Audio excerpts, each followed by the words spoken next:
Özü güzel, çirkin işlerden kaç. Benim əzizim, bu günləri bu bəşəriyyətin hər bir insanın vəzifəsi ibarət ondan ki, xudsazi və təqva, çirkin işlərdən qaç, özü güzel, onda dünya düzələcək. Nə qədər bu fərdi şəkildə hamı öz əməllərini təftiş eləmirsə, onda bu dünyanı düzəltmək çox çətin olacaq. Çirkin işlərdən qaç. Muhammed, adı Muhammedə sələvat elə.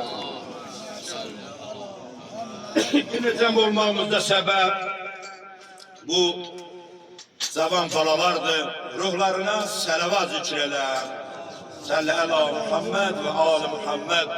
Allah'tan bu duanı ilə Xudaya səni and verirəm öz izzəti cəlal hürmətinə. Bu cavan balaların valideynlərinə səbr-i cəmil əta elə. Gələcək günlərimizdə inşallah Allah xeyrən vəd eləsin. Bu əziz qardaşım gözəl, dəyərli məqamları insanlara çatdırır. Ölənlərinin ruhuna qəşəng bir sələvat zikr elə. Səllə əla Muhammed və ali Muhammed və əzzid fərədəhum. Yine de məlumatınız olsun ki, ehsanat götürülmür, ehsanat. İhsanat götürülmür, məlumatınız olsun. Gəlişinə görə təşəkkür. Allah ölenlerine rəhmət eləsin. Qalanlarına can sağlığı versin. Allah xalqımıza, millətimize, dövlətimizə əmin-amanlıq qismət eləsin. Bunun qolları qaynaq suyu getir. Tez bir. Məlim, gəlin bura, məlim. Məlim. Məlumatınız olsun ki, ihsanat götürülmür. Allah kömək versin. Allah ölenlerine rəhmət eləsin. Allah rəhmət eləsin. Ağam Allah rəhmət eləsin. Sağ olmuş. Allah köməyin olsun. Allah canı salamat eləsin. Allah bugünkü gündə yine de bu cavan balaların valideynlerine səbir cəmil əta eləsin. Allah belə çətin imtihanlarla bizləri imtihan eləməsin. Doğrudan da böyük bir faciədir. Ama nə eləmirlər? Allah səbir versin. Amin. Allah səndə köməyin olsun. Sağ ol. Dediyim kimi hal-hazırda Biləsuvarın Zəhmədabad kəndində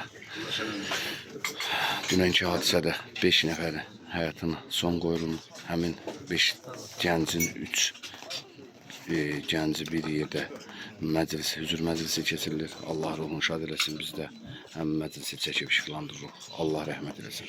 Allah şəhidlərimizi rəhmət eləsin. Qazilərimizə şəfa və ehtiramlarımıza can sağ olun.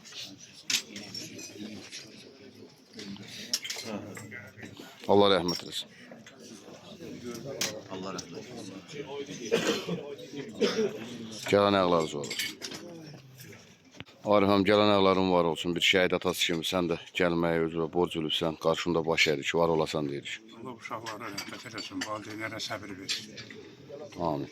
Allah şəhidlərimizə rəhmət eləsin. Var olasın. Allah rəhmət eləsin. Vaqif müəllimimiz şagirdləri haqqında bir kəlmə deyər. Müəllim, buyur.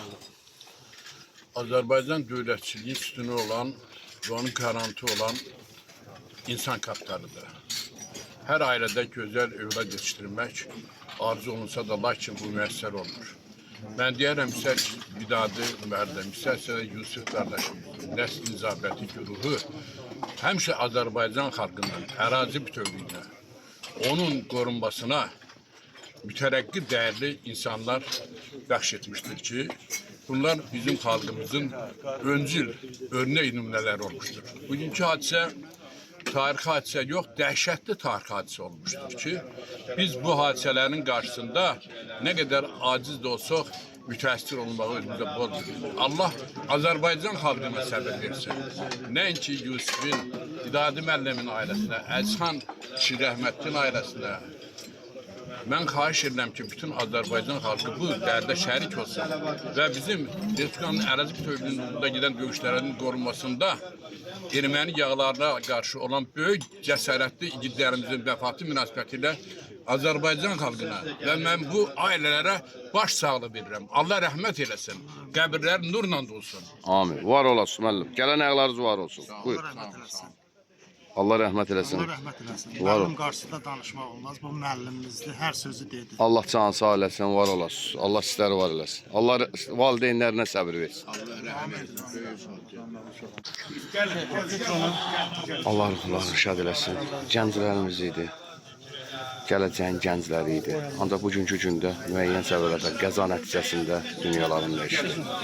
5 gənc bir avtomobildə qəzada dünyasını dəyişdi. Bugün üçünü bir məclisdir. Yəni 3 gəncin bir yaxın olduğu üçün, 2 qardaş və bir qonşu olduğu üçün bir yerdə keçirilir məclisi. Allah rəhmət eləsin.